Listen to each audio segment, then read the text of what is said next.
Boa noite. Nós estamos na apresentação de mais uma edição do programa Sociedade em Questão.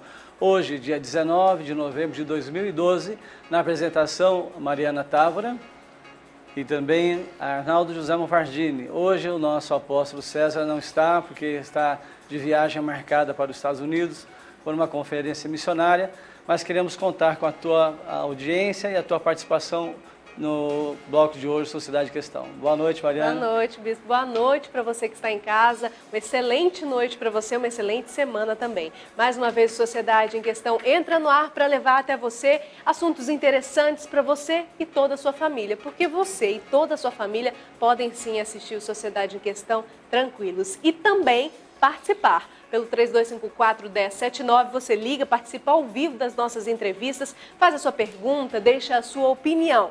E também, é claro, a gente tem a nossa enquete de hoje. Você acha que resolver problemas de cabeça quente pode desencadear um crime banal? Sim ou não? 84010508, a gente se refere, inclusive, Bispo, a uma campanha do Ministério Público que está sendo veiculada, de que se você pensar, contar até 10, você evita muitos problemas, né? Com certeza. Então nós queremos saber da sua opinião e queremos que você ligue para nós e participe. Com certeza a sua contribuição terá muito peso em todas as respostas que nós teremos aqui nessa noite. Isso mesmo, 84010508 é o telefone que você liga. No final do programa a gente vai sortear para você um celular novinho, Samsung, lindíssimo, você não pode perder, tá? E no Sociedade em Questão de hoje nós vamos falar sobre um assunto que choca muito a sociedade. Matar alguém a preço de nada, e mesmo que tivesse, né, é um crime e a gente vai falar sobre esse assunto. Diabetes, saiba os sintomas e a melhor forma de tratamento. Você, como um consumidor, já teve um problema e não correu atrás dos seus direitos? Saiba como e a quem você pode recorrer. E para alegrar a sua noite, nada menos do que o cantor Pedro Scalon aqui no Sociedade em Questão, que já está no ar.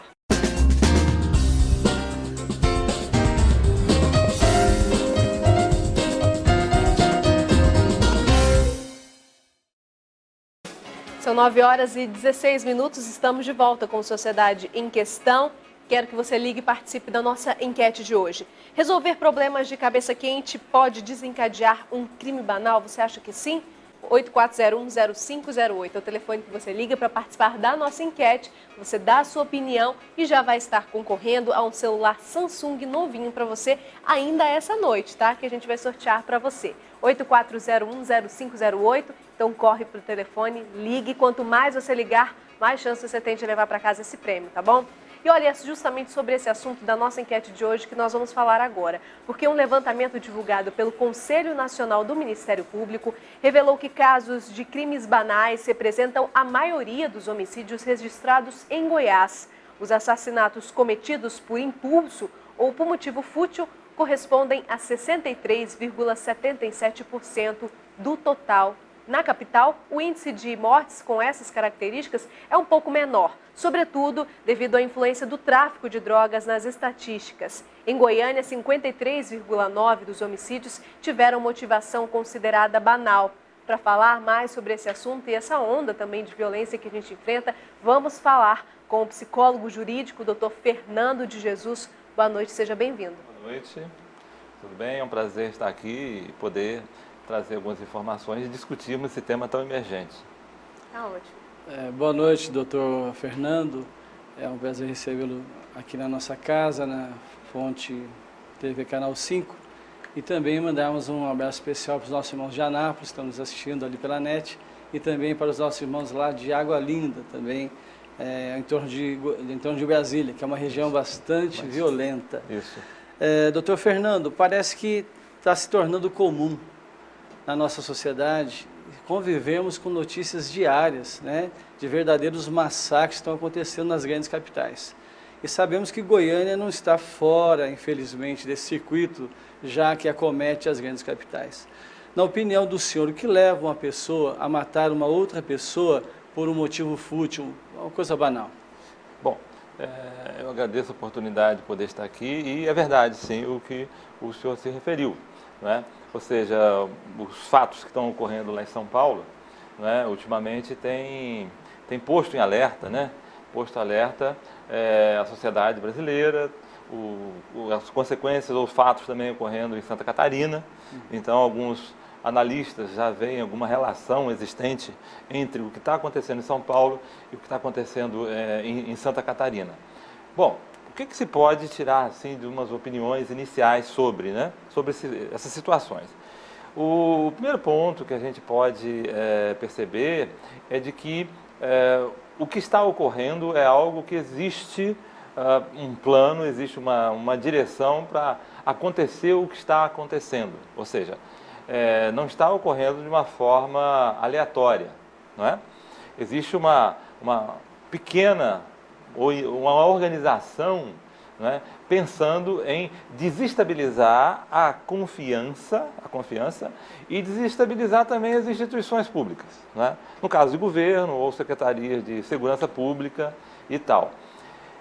E isso fazer com que a população fique alarmada, ou seja, não somente na questão de ocorrência de crime, mas na questão de ocorrência de um terrorismo na própria sociedade, né? Na própria cidade, vamos dizer assim. E o que isso se relaciona com, às vezes, a ocorrência de eventos e fatos, né, banais, ou crimes banais, né? Primeiramente, às vezes, existe uma relação de nós sabermos que estamos em uma sociedade atual de muito estresse, uma sociedade a qual a velocidade, o tempo, as pessoas não têm tempo, existe uma pressão muito grande de trabalho, pressão muito grande de metas, pressão muito grande de objetivos. Então, as situações que acontecem de trânsito, muitos engarrafamentos, cada vez mais uma alta concorrência, isso faz com que as pessoas não consigam, em determinadas situações, estarem pensando e raciocinando de uma forma adequada. Né? E por não estar, né, pensando de uma maneira adequada, e por estar sob situações de pressão, etc., pode levar a comportamentos de violência, principalmente, né, que traduzem justamente criminalidade. A associação com álcool, a associação com drogas, no caso, principalmente crack, né, que é uma droga de alto poder, né, alto poder, de facilitação de você usá-la, né, de dependência, de alto grau de dependência. Em conjunto, esses fatores podem ocasionar situações que ocorram justamente de homicídio. O senhor, como psicólogo, o senhor acha que essas pessoas que cometem esse tipo de crimes, a gente pode enquadrá-los como um bandido assim como a sociedade conhece, ou como um doente mental, alguém que está assim, fora, né, do seu eixo normal? Porque eu sei que existem diferentes níveis, né, de atrocidades, vamos dizer assim, desde de um ataque a uma criança, a uma senhora já idosa, famílias indefesas, mas também o que está acontecendo hoje, principalmente em São Paulo e também em Santa Catarina, como o senhor mencionou agora há pouco, parece que está tendo um tipo de segmentação em cima dos policiais, né? Parece que a força policial militar está sendo alvo e objetivo, né, da maioria dessas notícias, não é isso, Maria? Isso é verdade. Bom, é uma boa pergunta essa daí, né? Poxa, que situação, o que está acontecendo, por que esse direcionamento, vamos dizer assim, né? E no caso de São Paulo, esse direcionamento sendo restrito, principalmente no caso as polícias militares, né? As polícias militares. Por isso que, quando eu disse no início, de existir um planejamento, algo direcionado para poder, no caso da Polícia Militar de São Paulo, atingir, é por algum fato que ocorreu anterior e desagradou as pessoas que são os líderes do crime, vamos dizer assim. Alguma situação aconteceu, né, que levou justamente esse direcionamento à Polícia Militar de São Paulo. Mas a situação assim, é tão difícil e tão, às vezes, até banal, porque já conseguiram prender alguns dos envolvidos, né, nessas situações, nesses crimes, né? E um deles, né, em mídia assim, televisiva, disse que ele foi obrigado a matar porque existia uma dívida dele com o tráfico, que ele não tinha condições de pagar, e que ele tinha que matar um policial militar. Mas como ele não conseguiu achar um policial militar, ele encontrou um policial civil e matou o policial civil. Que absurdo. E depois telefonou dizendo se servia ele ter matado um policial civil. E não ter matado um policial militar. Não, e também eu vi, numa dessas entrevistas, né, de uma pessoa que foi também pega, E ela disse que ela tinha uma missão de matar 5 pessoas, 5 policiais em 10 dias. Que Olha. é isso?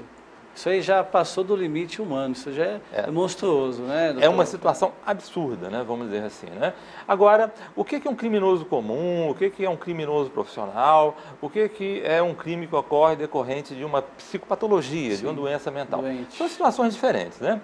É diferente de uma discussão num estacionamento ou em outra dada situação, né? E alguém, decorrente disso, comete uma violência e tal.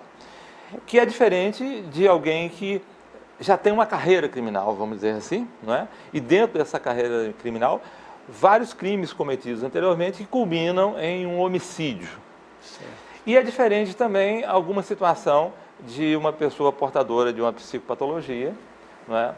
E tal, e dessa patologia comete um determinado crime, uma violência ou um homicídio com uma criança menor de idade, uma criança, algumas situações desse tipo.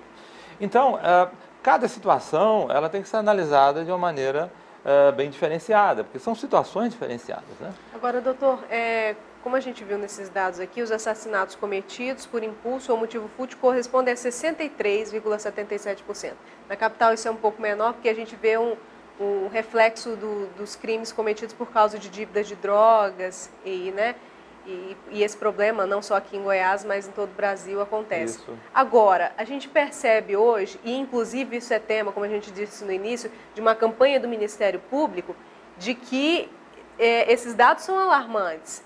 Enfim, uma pessoa está no trânsito e alguém fecha ou alguém buzina, já é um motivo para a pessoa sair e agredir a outra. E a gente vê isso constantemente, né? Sim. Ou uma pessoa, por uma discussão dentro de casa com a esposa, e isso é frequente, mata-se a esposa ou bate na esposa, e inclusive nos filhos que a gente tem visto isso. É o estresse? O que pode a gente pensar? O que está acontecendo hoje em dia? São fatores externos mesmo? O que seria isso? Bem, eu penso que é um conjunto de fatores, né? Fatores internos e fatores externos. Os fatores externos, como eu disse um pouco anteriormente, o tipo de sociedade que nós estamos vivendo, a questão da banalização da violência, né? Hoje os games, né, que chamam mais atenção, nos lançamentos dos games, são games de violência, de uso de arma, e morte, sangue, enfim. Né? E outras situações que está fazendo com que isso se torne uma banalidade, né? Banalidade. E por que isso tem ocorrido e está ocorrendo com grande frequência também? Né? Um conjunto de situações e de que as pessoas, elas de uma forma ou de outra, elas estão tendo pouca tolerância à frustração. Pouca tolerância à paciência, por exemplo. Né? Pouca tolerância a você saber que vai ter um shopping, principalmente no final do ano, cheio, porque são situações de compras. Então, vamos ter movimento a todos os lugares, né? Principalmente o Brasil, estando em uma situação econômico-financeira razoável, né? As pessoas com maior poder de renda vão fazer compra e tal. Então, nós temos que nos preparar para isso, né? Essas situações. E aí as pessoas, elas estando pouco tolerantes a isso, essas situações, faz com que ela não tenha uma resposta adequada àquelas situações que estão ocorrendo, que estão acontecendo. Ela tenha pouca paciência para isso. Isso junta com outras variáveis, né, vamos dizer assim, que elas trazem com elas, ou de outras situações, pode, assim, eclodir e pode surgir numa violência, e dessa violência surgir um homicídio. E aí que tá, a gente, nessa campanha que o Ministério Público está fazendo, conte até 10, né? Isso. O senhor acha que isso ajuda a diminuir? A gente pode esperar que esse tipo de educação, de campanhas educativas, podem realmente ajudar a diminuir esses índices? Pode ajudar. É uma iniciativa muito importante do Ministério Público, né? Contar até 10 por quê? Para você dar tempo de você pensar e não deixar que meramente a sua resposta inconsciente seja a melhor resposta naquela situação. E que normalmente não é a melhor resposta. Né? Não é a melhor resposta. E de maneira que, se você conta até 10, pelo menos você dá um tempo de você processar melhor essas informações. Né? O que ocorre?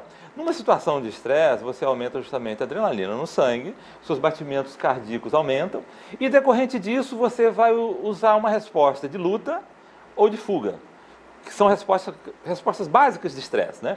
Estresse quer dizer luta ou fuga. Fuga é você fugir porque você sabe que a situação não vai ser muito boa para você. Luta porque você acha que você vai vencer, vai ter uma situação razoável nesse momento. Se você dá um tempo para você processar melhor essas informações, para você diminuir esse nível de batimentos cardíacos que são acelerados, você consegue pensar um pouco melhor. Você raciocina de uma forma muito mais equilibrada e sabendo que é uma situação que não corresponde, é uma situação que não interessa de você revidar. Porque a outra pessoa também está pensando da mesma forma. E se os dois pensam da mesma forma e reagem de uma forma de estresse, de resposta violenta, rápida, o resultado justamente pode decorrer de violência. E depois a pessoa fica justamente pensando, por que eu fiz isso?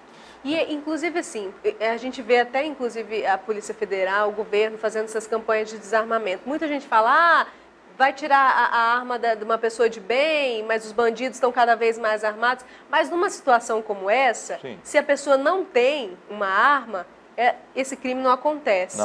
Não é? Porque ela não vai estar armada e naquele momento de raiva não vai poder cometer esse tipo de crime, né? Isso ajuda também. Ajuda também, porque se a pessoa está armada, tem um acesso rápido, fácil à arma de fogo, nós sabemos que a grande taxa dos homicídios são relacionados à arma de fogo.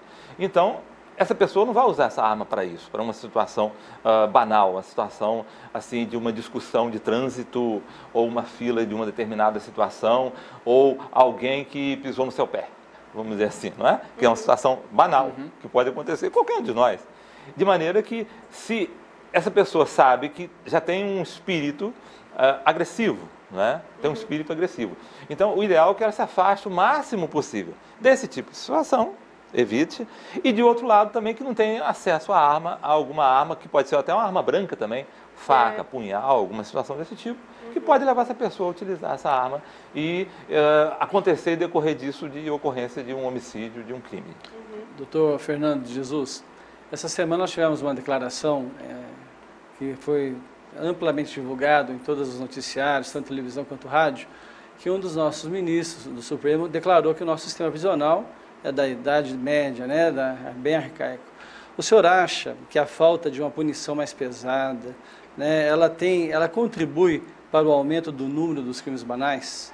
Ou seja, ou também, né, o índice muito baixo, né, da recuperação daquelas pessoas que estão dentro do sistema carcerário, quando eles são novamente inseridos na sociedade,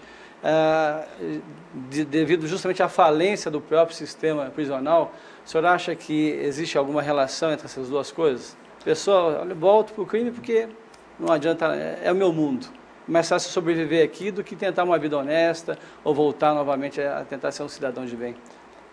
Muito boa reflexão e a pergunta também. Eu estou concluindo um relatório como consultor das Nações Unidas para o Ministério da Justiça sobre o primeiro diagnóstico nacional sobre as perícias forenses no Brasil, né? Concluindo essa semana e que depois vai ser publicado pelo Ministério da Justiça. Um dos pontos ou uma das variáveis importantes nas questões relacionadas a crime é a variável tempo. Por que a variável tempo ela é importante? Ela é tão importante na investigação quanto ela é importante na punição, né? Ou seja, se nós queremos mudar o comportamento de alguém, o ideal é que essa punição seja feita e aconteça o mais rápido possível do fato. O que pesa não é o poder ou a quantidade ou a dureza da punição, mas a rapidez com que ela se aproxima do fato e a proporção dessa punição com o fato cometido. Se isso acontece, a probabilidade de não acontecer mais esse comportamento é muito maior do que uma punição muito severa decorrente de muito tempo depois que aconteceu o fato. E isso às vezes não acontece, porque a punição vem muito depois da ocorrência do fato. Então, de maneira que um dos pontos importantes, e isso existe justamente estudos de psicologia social, de psicologia jurídica sobre, né, é de que é muito melhor uma punição razoável ou até mais branda, mais rápida, próxima do fato. E principalmente se essa pessoa entende e sabe por que ela está sendo punida. Quais são as razões por que ela está sendo punida. E isso faz com que ela raciocine e pense, puxa, realmente eu fiz algo indesejável, que não deveria ter feito, estou sendo punido por isso. Mas o Estado fornece esse tipo de apoio, de ajuda, de orientação para a pessoa que está ali dentro do sistema prisional? Pouco, infelizmente muito pouco. O sistema prisional brasileiro, não é, está passando por várias situações difíceis, né? Várias situações difíceis. Daí que, ocasionalmente, vários momentos, né, ocorrem situações de rebelião. E, às vezes, a situação de rebelião está relacionada com condições que o preso pede para poder cumprir sua pena de prisão.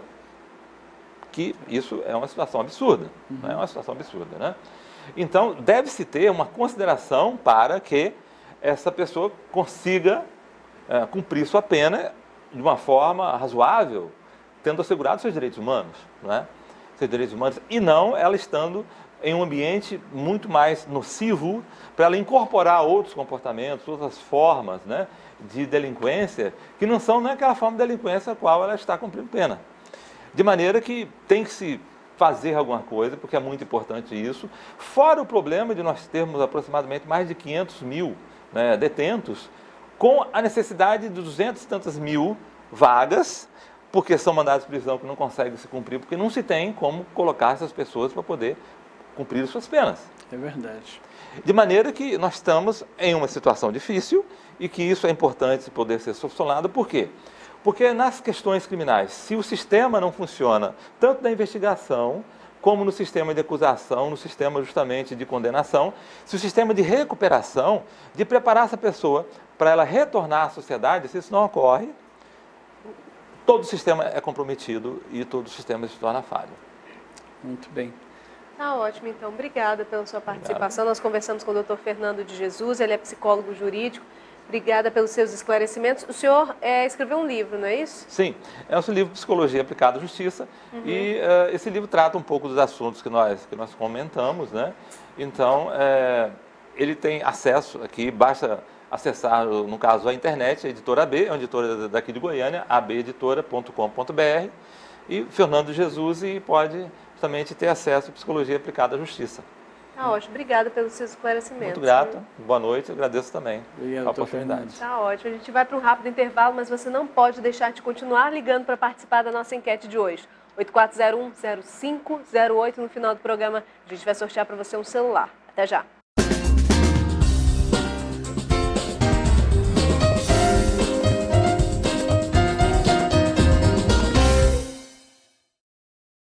Estamos de volta, 9 horas e 40 minutos. Quero que você ligue e participe da nossa enquete de hoje. Você acha que resolver problemas com a cabeça quente pode desencadear um crime banal? Sim ou não? 8401-0508 é o telefone que você liga para participar da nossa enquete. No final do programa a gente vai sortear um celular novinho para você, tá bom? Da Samsung. Não perca essa oportunidade, quanto mais você ligar, mais chances você tem de levar para casa esse prêmio. Olha, agora a gente vai falar sobre os direitos do consumidor, os seus direitos, né? Porque o Natal está chegando, muita gente já começou a ir às compras, né? O que muitos não fazem é correr atrás dos seus direitos quando tem algum problema. Para falar sobre esse assunto, nós vamos falar com a gerente de fiscalização do Procon Goiás, doutora Aline Montalvão. Seja bem-vinda, boa noite. Obrigada, boa noite, boa noite. Boa noite a todos. Doutora Aline, eu sei que a senhora está entrando numa época, né, bastante complicada, né? Vai chegando o final do ano aí, as famílias já estão se mobilizando, pensando quais são os presentes que vão comprar, onde vão comprar, mas nós sabemos que há uma grande incidência também, né, de pessoas que ao adquirir um produto não se sentirem satisfeitas, né? Qual o procedimento dessa pessoa com relação a uma situação como essa, caso ela volte àquela loja e aquela loja não dê o respaldo que ela gostaria que tivesse? Bem, a orientação que a gente sempre repassa aos consumidores é que toda vez que vá a uma loja comprar presente, explique que é um presente, pergunta qual que é a política de troca da loja, em quanto tempo pode haver essa troca, porque a troca não é obrigatória. Isso é uma liberalidade da loja, a não ser que haja realmente algum vício no produto. Aí sim, é obrigação da loja estar procedendo essa troca. No caso, então, de não haver, nenhum defeito, ou ficou grande, ou ficou pequeno. Então está conversando a respeito disso com a loja, com o gerente da loja, para saber qual que é a política de troca e está informando isso a quem está recebendo o presente. Agora, isso quando a pessoa está com algum problema nessa compra, se a loja pode fazer essa troca, o que ela deve pedir? A nota fiscal tem que estar escrito que há possibilidade de troca, mesmo de acordo com cor ou produto? Sim, sempre pedir o cupom fiscal, que isso é a única garantia que você tem de que realmente aquele produto foi compra na loja. Não retirar a etiqueta, geralmente quando é presente a gente não entrega com cupom fiscal, mas sempre tem etiqueta, eles retiram o preço. Então pedir para a pessoa não retirar o preço, estipular essas questões assim para não haver nenhum problema na hora de proceder com a troca, caso não sirva.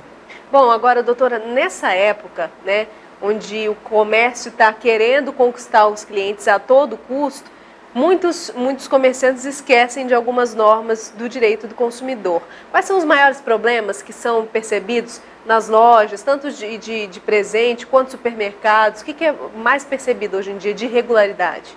Olha, geralmente na questão do preço, eles às vezes informam algo numa propaganda, ou então até mesmo na questão do supermercado, na gôndola tem um preço e na hora que você vai passar no caixa esse preço está diferente. Então tudo isso tem que estar muito bem estipulado, questão de descontos, realmente como é que funciona, qual que é a porcentagem. No pagamento, no cartão, ele geralmente faz essa diferenciação.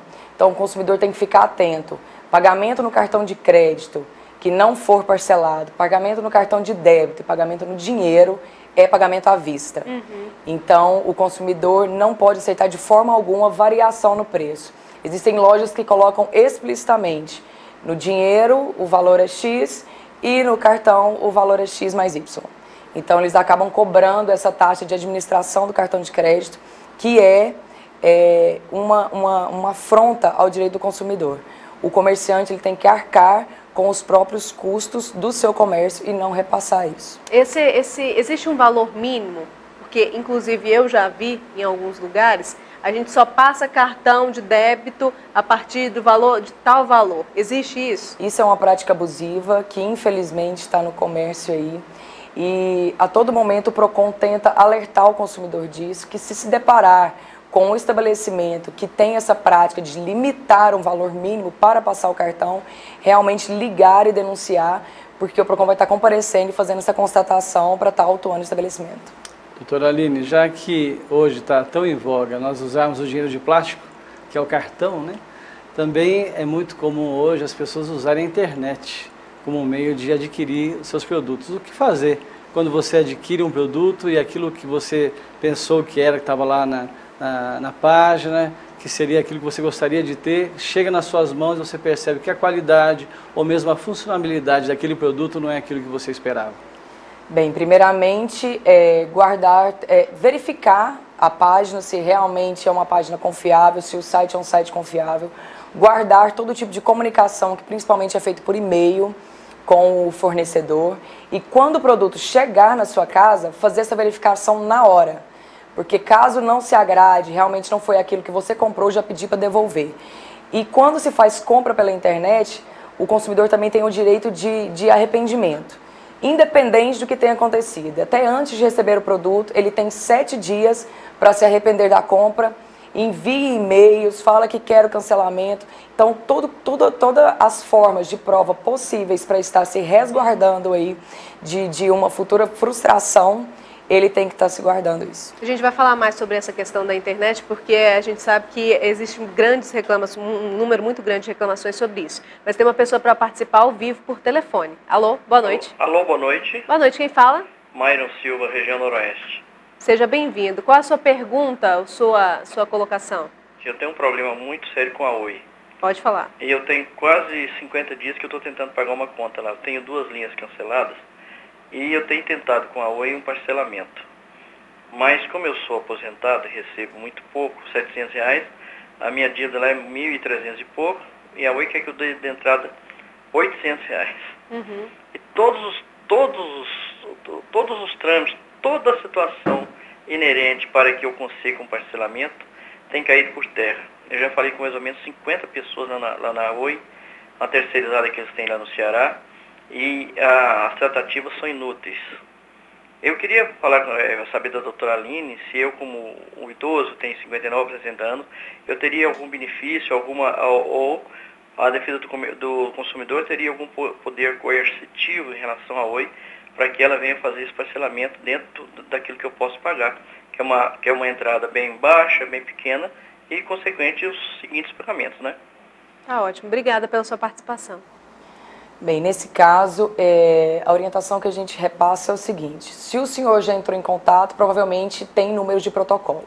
O senhor pode estar comparecendo no PROCON, junto com esses números de protocolo, inclusive com as suas contas e eventuais cobranças que a Oi tem feito, porque lá os nossos atendentes entrarão em contato diretamente com a empresa para tentar essa negociação dentro da sua possibilidade.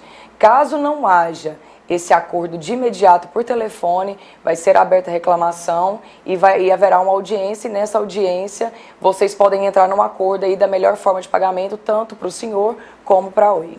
Bom, doutora, a gente estava falando dessa questão da internet, né? Muita gente reclama dessa demora para receber o produto e às vezes nem consegue receber esse produto. Então, qual é o prazo que ela tem para receber esse produto em casa? E o que ela deve fazer se não receber nesse prazo? Geralmente as empresas estipulam em um prazo de 7 a 30 dias para estar entregando o produto em casa. A maioria delas tem um acompanhamento por correio eletrônico na internet. Então, o conselho é o seguinte: estar sempre verificando esse andamento, ligar na empresa, antes de fazer a compra, liga para saber se realmente é uma empresa idônea, se realmente tem pessoas que trabalham sério ali, procura saber, geralmente na internet mesmo tem um site que coloca as empresas mais reclamadas ali, dentro da própria rede, no site da internet. Então, assim, procura saber qual que é a procedência da empresa e esteja reivindicando. Caso não chegue no prazo determinado, ligue para saber o que aconteceu. Geralmente eles falam que é questão do correio e tal. E mesmo que você não tenha recebido o produto, tenha passado 7 dias, 15 dias da data da compra, por mais que você não tenha recebido, você ainda tem o direito de arrependimento. Então pode mandar um e-mail falando: desisto da compra, quero cancelamento porque ainda não recebi. Ah, ótimo. E essas questões, essas empresas, são mesmo, tem tido um grande problema, assim, muitas reclamações? Nós tivemos um problema com 3 empresas na internet que não entregavam o produto, que demoravam, que não tinham produto em estoque. Então, assim, o PROCON fez uma ação forte em cima delas, aplicamos uma multa muito alta e agora ela estava, inclusive, entre as mais reclamadas em um dos nossos rankings, e agora a gente vem conseguindo normalizar isso. Mas a gente sempre deixa muito atento ao consumidor para que esteja realmente reclamando e esteja reivindicando os seus direitos, porque somente dessa forma, com essa conscientização, as empresas vão ficar mais sérias e vão acabar respeitando mais. Tá. A gente tem outra pessoa para participar ao vivo. Alô, boa noite. Boa noite. Boa noite, quem fala? Aqui é o Marcelo. Marcelo, você fala de onde? Setor Garavela, Aparecida de Goiânia. Tá ótimo, seja bem-vindo. Qual a sua pergunta? A minha pergunta é o seguinte: uma empresa de telefone aqui de Goiânia, eu solicitei a instalação da linha telefônica na minha residência, eles vieram, o técnico foi fazer a instalação no meu padrão. Eles subiram no padrão e balançaram para testar se estava firme. Só que o padrão um pouco antigo, eles foram quebrar o meu padrão. E hoje o padrão está aqui pendurado pelos fios elétricos. A minha pergunta é o seguinte: eles são obrigados a me pôr um padrão novo no local, arrumar aquele padrão, ou eles fizeram a seguinte proposta: me dá a mão de obra de instalação. O que eu, como consumidor, nesse caso, tenho direito? Só a mão de obra ou então um padrão novo? Obrigada. Bem, nesse caso, não ficou muito claro se o senhor já entrou em contato com a empresa para tentar esse ressarcimento. Como foram os técnicos da própria empresa que estiveram lá e estragaram, a empresa tem sim que ressarcir e que te dá um novo padrão.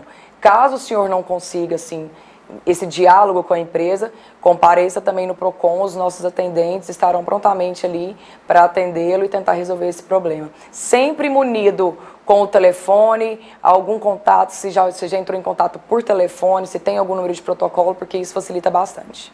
Doutora Aline, aproveitando já que o nosso amigo citou a questão do padrão da casa dele, essa semana foi notório em todos os noticiários de Goiânia a respeito de uma construtora que fez uma entrega, né, de vários imóveis e num prazo muito curto esses imóveis vieram a demonstrar uma má qualidade do produto que foi construído.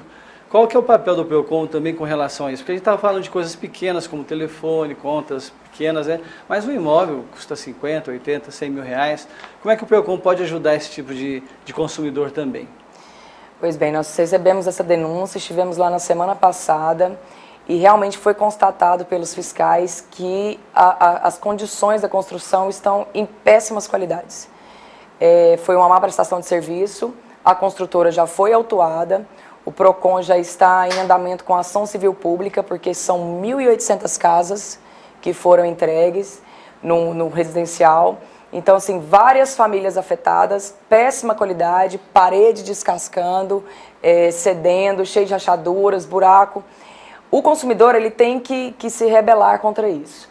Nesse caso, como é uma população de baixa renda, imagino eu que a construtora não sabia que teria essa repercussão. Só que foi como eu falei, o consumidor hoje em dia ele está muito mais conscientizado, ele sabe onde buscar os direitos dele e ele sabe que se tem algo errado, tem alguém ali para defendê-lo. E nós fomos lá, autuamos e vamos entrar com esse procedimento na justiça agora para reparação de danos e eventual indenização aos moradores. Muito Tá bem. ótimo. A gente tem outra pessoa para participar ao vivo por telefone. Alô, boa noite. Oi, boa noite. Boa noite, quem fala? Meu nome é Roseli. Roseli, de onde você fala? Setor Aeroporto, Aparecida de Goiânia. Tá ótimo. Pode fazer a sua pergunta. É o seguinte, eu sou funcionária da Prefeitura de Goiânia e eu fiz um empréstimo consignado no Banco Santander, 36 parcelas. E aí o banco começou a me ligar, me dizendo que as parcelas estão em atraso. Só que elas são descontadas todo mês, regularmente, no meu pagamento. Eu tenho como comprovar que elas têm sido pagas.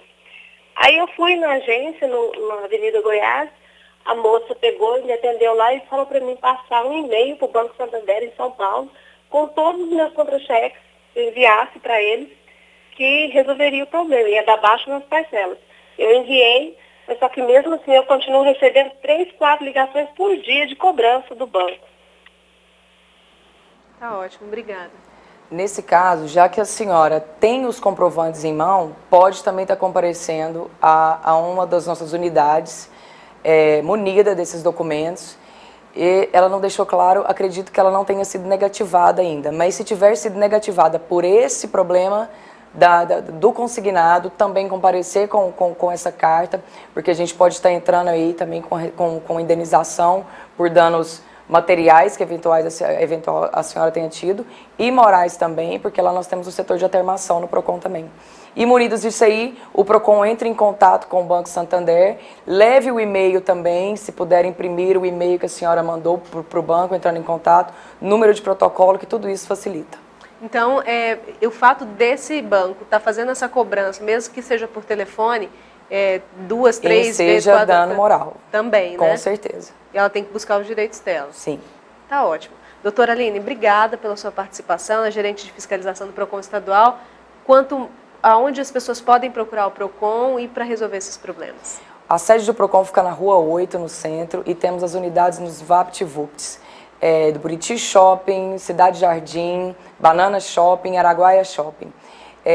Denúncias ou orientações e qualquer eventual dúvida que o consumidor tiver, pode estar ligando no número 151, que lá eles estarão esclarecendo tudo. Tá ótimo, obrigada. Obrigada, eu que agradeço a oportunidade. A gente vai para o rápido intervalo, daqui a pouquinho a gente volta.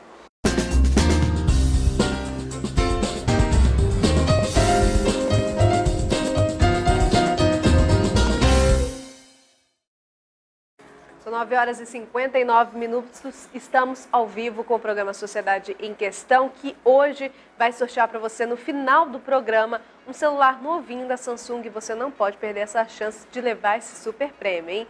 84010508 é o telefone que você liga para participar. Você acha que resolver problemas de cabeça quente pode desencadear um crime banal, sim ou não? Você dá a sua opinião na nossa enquete de hoje e no final do programa vai concorrer a um celular novinho, um presente do Sociedade em Questão para você, tá? E agora a gente vai falar sobre saúde e o telefone está aberto para você ligar 3254-1079 e participar ao vivo, porque nós vamos falar com o Dr. Paulo Prata, ele é endocrinologista. Boa noite, doutor, Boa noite. Seja bem-vindo. Obrigado. Nós vamos falar sobre essa questão da diabetes, porque a má alimentação e o sedentarismo e também fatores genéticos podem levar crianças e adultos a desencadear o diabetes. A doença é responsável por centenas de mortes em todo o Brasil, é muito perigosa e inclusive silenciosa, né? Vamos falar então sobre esse assunto. Obrigado pela sua presença, Obrigado doutor. a vocês. Doutor Paulo, no intervalo eu estava conversando com o senhor, né? Mas eu acho que é um fato que todos os nossos telespectadores gostariam de saber. Qual o índice que hoje o diabetes alcança em termos de população, principalmente no nosso país, o Brasil? O Brasil hoje ele tem mais ou menos 11 milhões de pessoas com diabetes. 11 milhões. Isso corresponderia a quantos por cento da população? Em torno de 7%. 7%. E há a possibilidade da pessoa ser portadora de um dos tipos do diabetes e ela não ter consciência, não ter a noção que isso está acometendo ela? O diabetes tipo 2, né, quer dizer, que é o mais frequente, quer dizer, a pessoa, é muito comum ainda a pessoa ter diabetes e não ser diagnosticado de imediato. Às vezes leva 1 ano, 2 anos, já a pessoa vem apresentando alterações da glicose sem saber. Agora, já no diabetes tipo 1, que é uma doença mais aguda, ela se manifesta de uma forma mais franca, aí normalmente o diagnóstico é feito de imediato. Explica pra gente qual é a diferença entre esses dois tipos. O diabetes tipo 1 ele acomete mais jovens, né? Crianças, adolescentes, né? Normalmente abaixo dos 30 anos de idade. E as pessoas são magras, né? E normalmente os níveis da glicose são muito mais elevados. Então a pessoa apresenta com a doença com 300, 400 de glicose, sendo que o normal é 100, até 100. Então é muito elevado, aquilo leva muitos sintomas, quer dizer, a criança fica bem decaída e aí normalmente é feito o diagnóstico nessa ocasião. Já o diabetes tipo 2, que é um diabetes normalmente acontece depois dos 50 anos, na década dos 60. Então é um diabetes mais leve, assim, ele pode começar de uma forma mais gradual, quer dizer, com alterações pequenas da sua glicose, e isso passa despercebido, quer dizer, às vezes não sente nada pelo fato da glicose estar alterada. Mas mesmo essas alterações pequenas já pode levar a danos a longo prazo para o seu organismo. Tá ótimo. A gente tem uma pessoa para fazer uma pergunta ao vivo agora no telefone. Alô, boa noite. Alô? Boa noite. Oi? Oi? Oi, boa noite. Boa noite, Quem meu nome é Aline. Oi, Aline. De onde você fala? Eu falo de Águas Lindas de Goiás. Tá ótimo, seja bem-vinda. Como está Águas Lindas de Goiás? Tudo bem? Eu acho que tem muito a melhorar um pouquinho. Né? Tá ótimo. Qual a sua pergunta? Bem, eu tenho 32 anos e eu tenho gastrite. E eu queria saber o seguinte. Outro dia eu me senti um pouco mal, assim, aí eu vi uma certa entrevista falando que pode ser... que algumas outras doenças podem ocasionar falta de ar, o pé congelado. E aí eu fiquei pensando assim, como sei que glicose tem alguma coisa a ver com diabetes? Isso? A minha mãe, ela é diabética. A minha tia é diabética. Eu tenho alguma grande possibilidade de ser diabética? Obrigada, Aline, pela sua participação. Um grande abraço a você e a todos de Águas Lindas que nos assistem. E aí, doutor? O diabetes do tipo 2, que é aquele que acontece mais na pessoa de mais idade, quer dizer, ele está muito ligado à genética. E normalmente existe vários familiares com diabetes na família. Então tem um histórico de familiar de diabetes bastante frequente. E no caso da Aline, quer dizer, ela pode desencadear o diabetes daqui a alguns anos.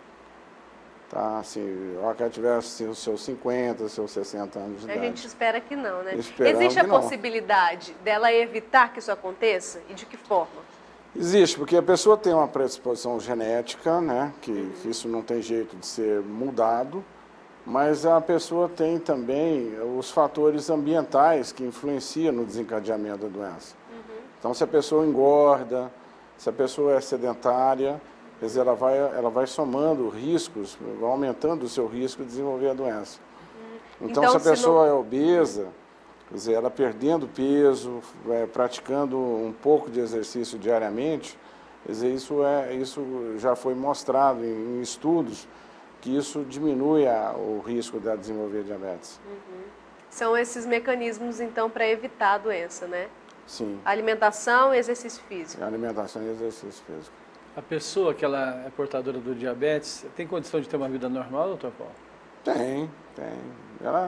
Basta cuidar da sua doença, ter uma alimentação saudável, uma alimentação adequada para quem tem diabetes, né? Praticar exercício, tudo isso é parte do tratamento. O tratamento do diabetes não é somente a pessoa usar medicação.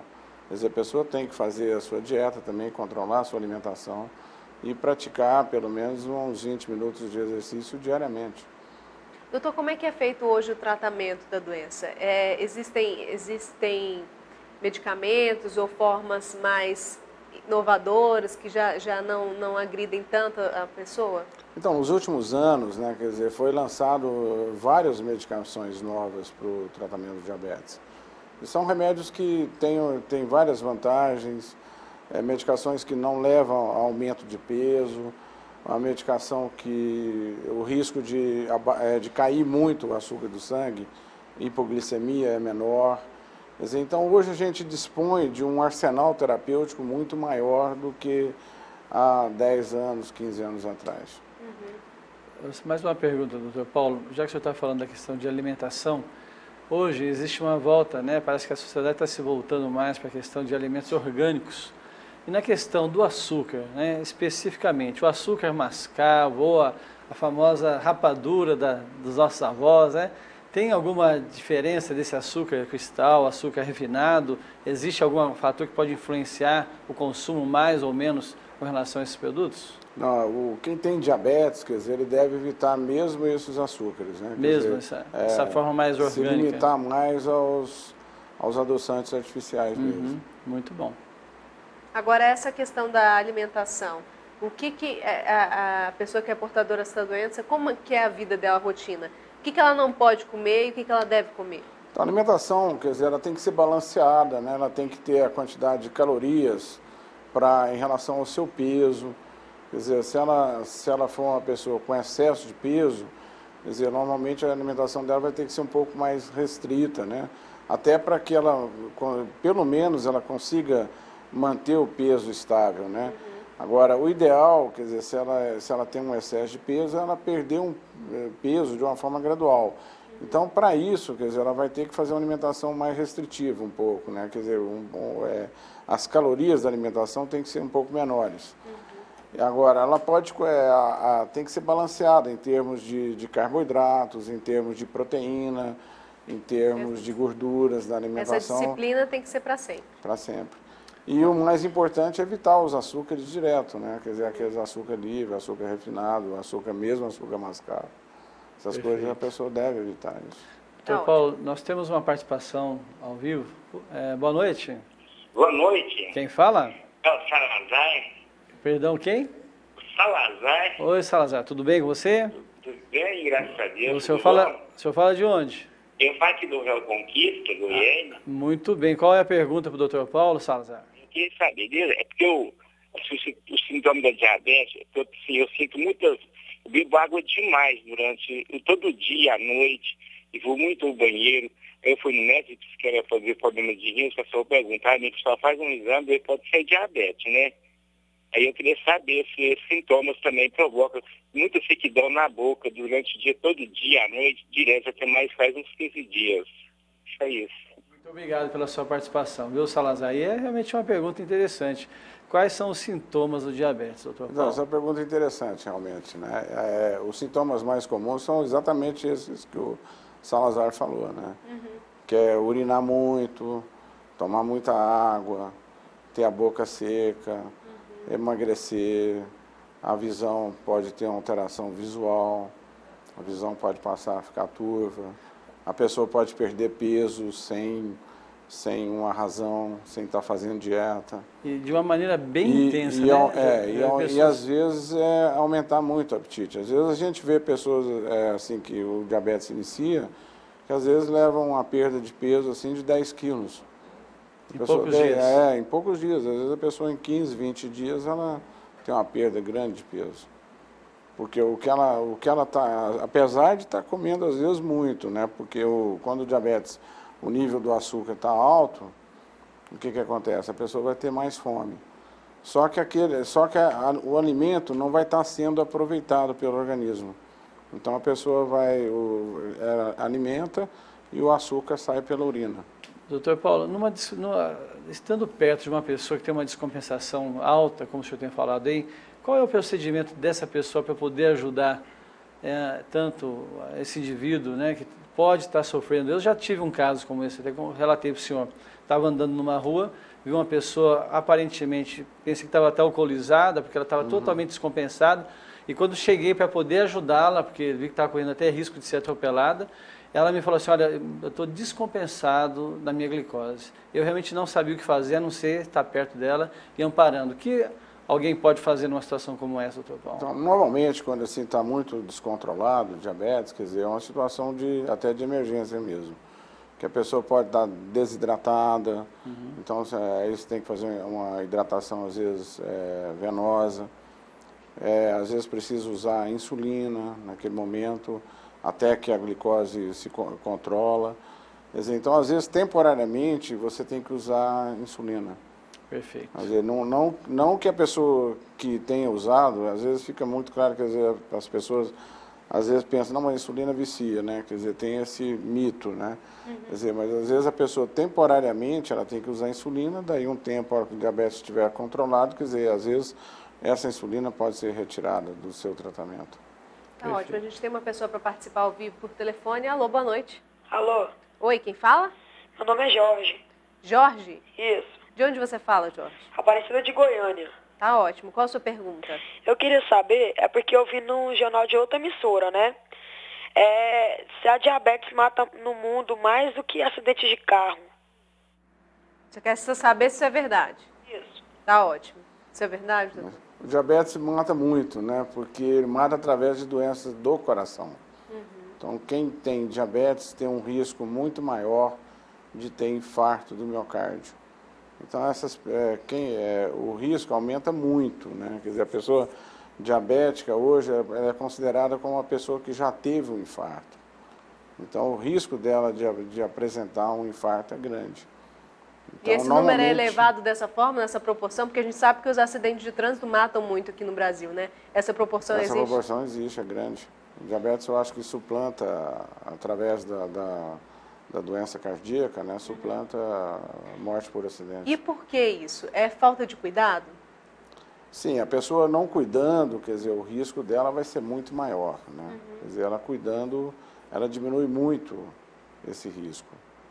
Mas a gente sabe que 70% das pessoas que têm diabetes vai morrer de algum problema do coração. Doutor Paulo. Ou insuficiência cardíaca, ou infarto, ou angina. Realmente é uma doença que tem que estar bem supervisionada. Mas o senhor falou dos diferentes tipos de diabetes, né? O tipo 2 dá mais na pessoa adulta. O tipo 1 é o diabetes infantil. Diabetes infantil. O diabetes infantil tem cura, doutor Paulo? Não, ele tem que ser controlado com insulina. Né? Com insulina. Insulina é o único tratamento disponível ainda para o diabetes do tipo 1. E a insulina, eu sei que existem duas maneiras ou mais, no meu entendimento, é aquela que você pode aplicar, ou existe um aparelhinho também que a pessoa coloca hoje subcutâneo, não é isso? Isso, existe uma bomba de infusão contínua de insulina. Então ela vai continuadamente, a todo momento, ela vai injetando insulina no subcutâneo do paciente com diabetes. E quando ele vai alimentar, ele programa já a bomba para injetar que a gente chama de bolos de insulina. Certo. Uma quantidade maior de uma forma mais rápida. A população em geral tem acesso a esse tipo de tratamento, doutor Paulo? O governo? Tem a Prefeitura municipal. Municipal de Goiânia, né? Quer dizer, ela tem disponibilizado bombas de infusão de insulina. Que bom, hein? Isso é desde que a importante. pessoa cumpra os critérios estabelecidos para a indicação da bomba. Tá ótimo. A gente tem uma outra pessoa que tem uma dúvida para tirar com o doutor. Vamos ver quem é. Alô, boa noite. Boa noite. Boa noite, quem fala? Gisele. Gisele, você fala de onde? Aparecida de Goiânia, setor Morada dos Pássaros. Tá ótimo, fica à vontade. Qual a sua pergunta? Doutor, boa noite. Eu gostaria de saber se a diabetes tem alguma coisa a ver com impotência sexual. Pode causar? Pode, ao longo dos anos, né? Normalmente depois de vários anos de doença, se a pessoa não tem um cuidado adequado, principalmente, ela pode acometer os nervos periféricos da pessoa. Então, ela pode causar uma neuropatia, né, que pode ser uma neuropatia das pernas, dos membros inferiores, ou também pode acometer os nervos simpáticos, que são os nervos que está relacionado à ereção. Mas isso se a pessoa não fizer o tratamento correto? Mais frequentemente em quem não faz um tratamento adequado, não controla adequadamente os seus níveis de glicose. Mas isso pode acontecer mesmo em pessoas em diabéticos com o passar dos anos, que estejam controlados. Doutor Paulo, quando o senhor fala desses nervos periféricos, é por isso que a gente vê às vezes uma incidência acontecendo com pessoas na área de vascularização, assim, dos dedos, das mãos, às vezes acontecendo uma unha que tem um machucado, leva às vezes até a pessoa ter que amputar uma parte do pé ou da perna, por isso? Exatamente. É devido a isso? Normalmente, quando diabetes é a principal razão para amputação não traumática. Tá? É a principal causa, o principal motivo é diabetes. Existe uma alteração dos nervos, e existe uma alteração também da circulação. Perfeito. Normalmente. Então, é um pé que a gente chama de neuroisquêmico, né? Quer dizer, a pessoa faz, às vezes, uma infecção, daquela infecção ela não consegue um controle adequado, porque a infecção ela se espalha mais rapidamente, e, às vezes, a pessoa tem que ser amputada. Ótimo. Posso fazer mais uma pergunta, Mariana? Fica à vontade. Qual é a importância da família cooperar no tratamento de uma pessoa que tem essa doença dentro de casa? Porque eu acho que é muito importante. É uma doença o senhor estava falando de uma proporção tão grande, mas ao mesmo tempo existem muitos cuidados. É importante a família estar sendo um apoio, né, a esse tipo de portador. Não, justamente, porque é uma doença crônica, né? Quer dizer, a pessoa vai conviver com diabetes durante muitos anos. Então, a família, estando educada a respeito da doença, a respeito da importância do tratamento, a respeito da importância da dieta, quer dizer, ela vai dar mais suporte à pessoa que tem diabetes. Então, acho que é uma coisa assim fundamental. A parte educativa, né, tanto do paciente quanto da sua família, é uma coisa muito importante no sucesso do tratamento. Tá ótimo. Dr. Paulo Prata, ele é endocrinologista, tirou nossas dúvidas aqui. Obrigado pela participação, doutor. Eu que agradeço a oportunidade. Obrigado. Tá ótimo. Você continue ligando e participando da nossa enquete de hoje, 8401-0508. Você acha que resolver problemas com a cabeça quente pode desencadear um crime banal? Sim ou não? Ligue e participe. No final do programa a gente vai sortear para você um super celular lindíssimo, novinho, tá? Até já.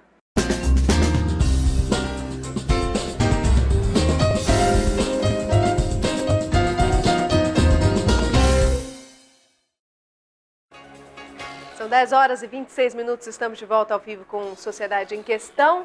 Agora, nosso quadro de música, trazemos mais uma vez para você, Pedro Scalon. Boa noite, seja bem-vindo, Boa Pedro. noite. Prazer estar aqui de novo. Valeu. Que ótimo, prazer é nosso. Como é que está a carreira? Já sei que o CD já está pronto, né? Praticamente pronto. O CD está pronto, a gente fez o lançamento no Bolshoi Pub.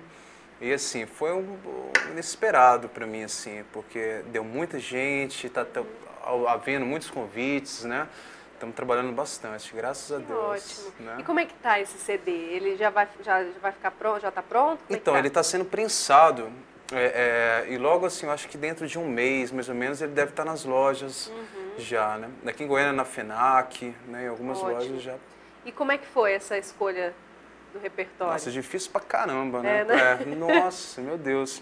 Porque você escolher músicas que você gosta de cantar, ou que você compôs e tudo, é quase que igual você escolher um filho mais bonito, né? Você fala, aquele filho ali é mais bonito que o outro, né? É difícil, complicado, né? porque eu acho que cada um tem uma beleza muito particular, cada música... Foi daquele momento também, né, que você escreveu. Tem músicas autorais, então? Tem músicas autorais. Esse CD, ele contém 10 faixas, e dentro delas, 8 são autorais. Que ótimo, a maioria. Então, A gente fez uma regravação da música da Rita Lee, Agora Só Falta Você, e eu regravei uma música de um amigo meu, que chama Maurício Lavener, e eu gravei a música dele que chama Metade. Né? O que a gente vai ouvir hoje? Pois é, eu preparei uma canção, antes de tocar as minhas, eu queria tocar essa. Essa música é de um compositor que chama Oswaldo Montenegro, chama Bandolins. Adoro. Ninguém conhece, né? Ninguém conhece, né? Vamos lá. Vamos ver.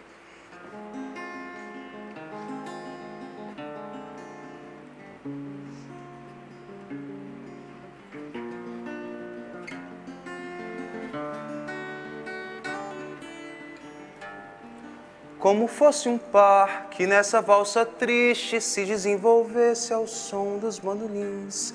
E como não, e por que não dizer que o mundo respirava mais se ela apertava assim seu colo, e como se não fosse um tempo em que já fosse impróprio se dançar assim. Ela teimou e enfrentou o mundo se rodopiando ao som dos bandolins. Como fosse um laço, seu corpo a valsa triste iluminava e a noite caminhava assim. E como um par, o vento e a madrugada iluminavam a fada do meu botequim. Valsando e como valsa uma criança que entra na roda, a noite tá no fim. Ela valsando só na madrugada, se julgando amada ao som dos bandolins. Como fosse um par que nessa valsa triste se desenvolvesse ao som dos bandolins. E como não, e por que não dizer que o mundo respirava mais se ela apertava assim seu colo, e como se não fosse um tempo em que já fosse impróprio se dançar assim. Ela teimou e enfrentou o mundo se rodopiando ao som dos bandolins.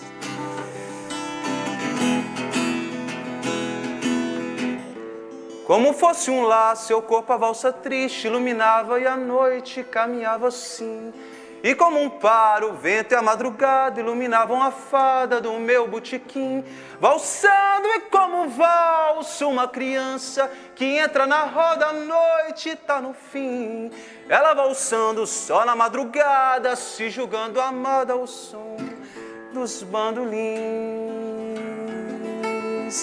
Ao som dos bandolins,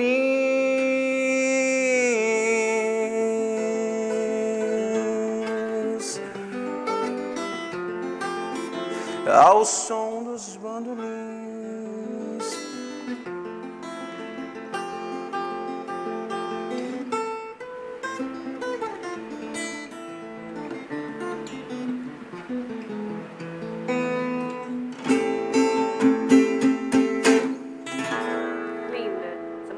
Né? Não é linda? Eu Muito adoro linda. essa música. Oswaldo Montenegro não tem como, né? Pois é, eu gosto demais dele, né? E essa música, eu tenho assim, desde de infância, essa música sempre me tocou muito, né?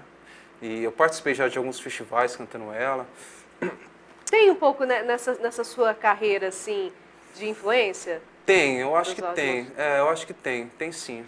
É difícil falar, né? Porque é tanta coisa, né? Assim, que a gente ouve, que a gente gosta, né? Assim, eu ouço tantas coisas, assim, desde do popular até o erudito, assim, que é difícil falar, eu sou muito influenciado por aquele cara, assim. Mas o Oswaldo é um cara que sempre me tocou muito, né? E eu tive em contato com ele algumas vezes, então, assim, eu tive, assim, o privilégio de ter ele sempre, assim, de alguma forma, acobertando, assim, me acobertando na carreira. Ótimo, então tá muito bem É, coberto, né? Bom, aí você falou que nesse seu CD tem músicas, a maioria músicas suas, né? É uma composição, foram 8? São 8, São né? 8 composições, são 8 composições.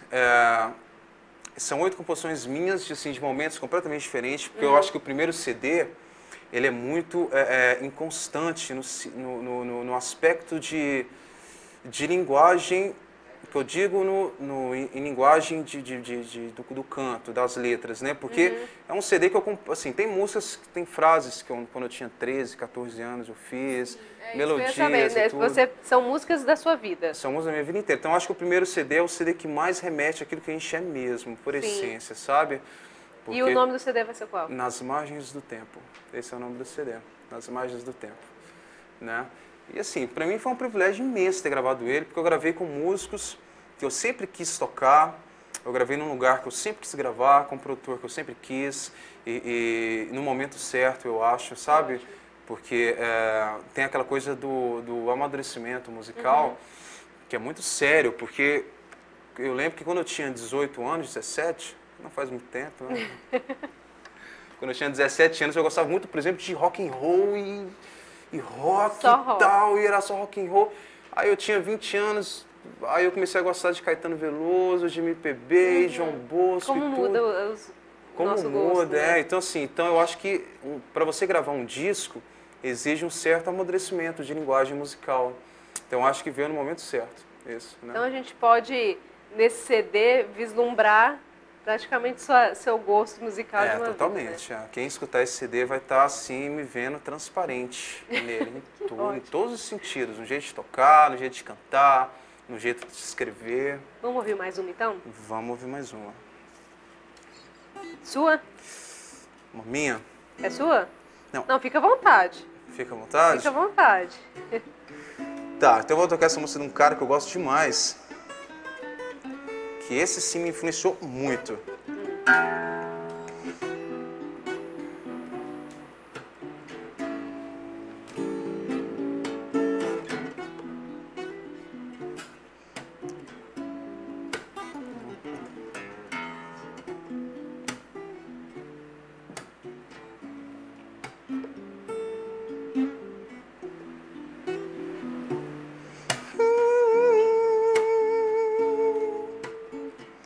Se até o ano 2000 o mundo não acabar e eu estiver vivo na rua ou num bar, eu vou pra sempre te esperar. O blues é assim, baby. O blues é assim. O blues é assim, baby. Blues é assim. Quando eu estiver velho, tarado e gagado, com um copo de cana, eu vou lembrar do seu gingado e os meus olhos vão brilhar. Blues é assim, baby. Blues é assim. Blues é assim, baby, blues é assim.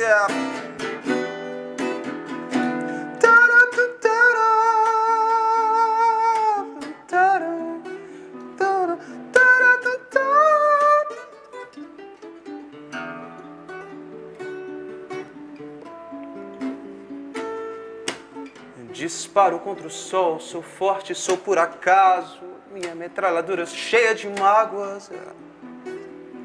Eu sou um cara cansado de correr na direção contrária, sem pódio de chegada ou beijo de namorada. Eu sou mais um cara, mas se você achar que eu tô derrotado, saiba que ainda estão rolando os dados, pois o tempo não para. Dias sim, dias não, eu vou sobrevivendo sem um arranhão da caridade de quem me detesta. Vamos pedir piedade, Senhor, piedade, pra essa gente careta e covarde. Vamos pedir piedade, Senhor, piedade, lhes dê grandeza e um pouco de coragem.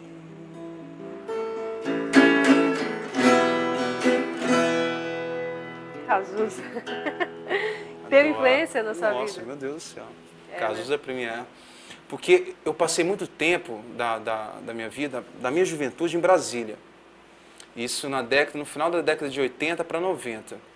Então eu peguei o final dessa coisa do rock nacional de lá, sabe? De Legião Urbana, Capital Inicial e tal. E o Cazuza, assim, depois que eu vim pra cá, quando eu já tinha 20 anos, 20 e poucos, o Cazuza apareceu num momento, assim, totalmente, sabe? Com uma coisa mais poética, com uma coisa mais... Era aquele mesmo rock, assim, agressivo na forma de se fazer.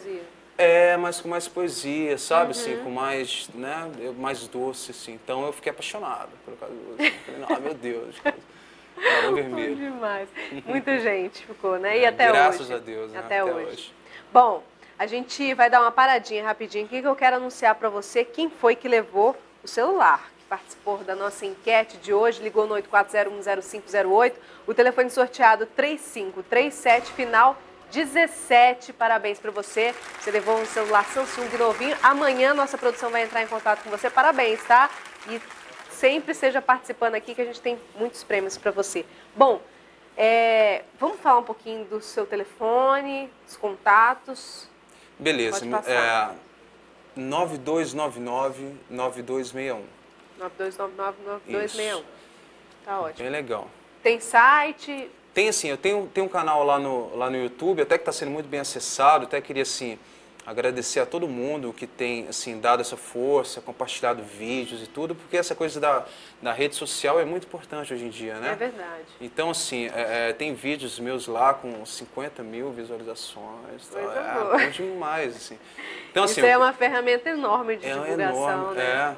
Não, eu fui tocar, a gente fez o lançamento do CD semana passada no Bolshoi Pub, e eu fiquei surpreendido, porque o lançamento foi feito numa quarta-feira, e eu esperava, assim, minha mãe... Tava sendo bem humilde, né? Não, eu esperava minha mãe, meus irmãos e tal, e alguns amigos, e alguns amigos desses meus amigos. Mas quando eu cheguei lá, eu falei, porra, velho, nossa, me senti, tava, né, deu, assim, uma galera bastante, assim, animada, compareceu mesmo, cantaram as músicas, eu fiquei, assim, muito feliz, assim, fiquei muito grato, né, porque Goiânia, assim, as pessoas não conhecem de fora, acham que aqui em Goiânia é só uma cidade sertaneja e pronto, né, assim, acho que não flui outras coisas, e aqui tem bandas e artistas dentro do rock, da MPB, do jazz, do blues, e isso maravilhosos. é que eu acho até importante, vou puxar a sardinha pra gente aqui, que aqui no Sociedade em Questão a gente traz sempre artistas, não só sertanejos, mas que tocam blues, que tocam MPB, que tocam chorinho, que tocam samba, o pagode, que aqui em Goiânia tem de tudo. Então, viva a Sociedade em Questão, né? A gente tem que abrir esse espaço para todo mundo, porque Goiânia não é só música sertaneja, né? A gente tem artistas muito bons aqui. E eu até passei um tempo em São Paulo agora, e o pessoal em São Paulo, por exemplo, tem um certo preconceito, né? O pessoal de Rio e São Paulo com Goiânia, né? Pô, Goiânia, eu cheguei lá falando, por exemplo, para apresentar o CD para o pessoal, para conhecer novos artistas lá, e todo mundo já olhava para mim e falava, pô, você vai ser sertanejo, né? Cadê a viola, né? Tipo assim, como se fosse uma coisa totalmente... Então tem esse tipo de preconceito, mas no sentido ruim. Até porque existem sertanejos bons, né?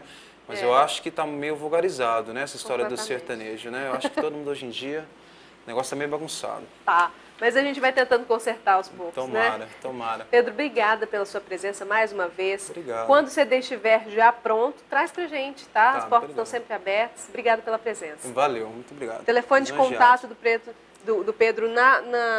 pode colocar aí para mim? Qual que é o telefone? 9299 9261, é isso? Eu não sou muito boa para número, não? Não.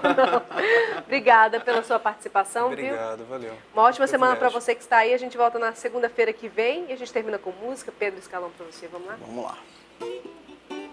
Essa é minha. meu olhar só deserto, e aquele céu que estava perto já não se pode avistar. O seu olhar seguro e firme, me dizendo ao certo onde andar, já não se pode confiar. Já cansei de ver o sol escurecer, agora vou buscar minha luz.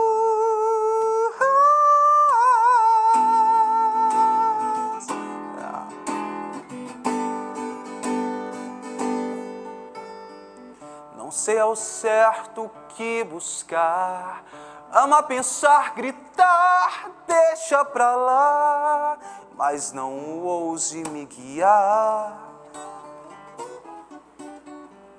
Me sinto nas margens do tempo, com o céu aberto ao sabor dos ventos, aprendendo a voar.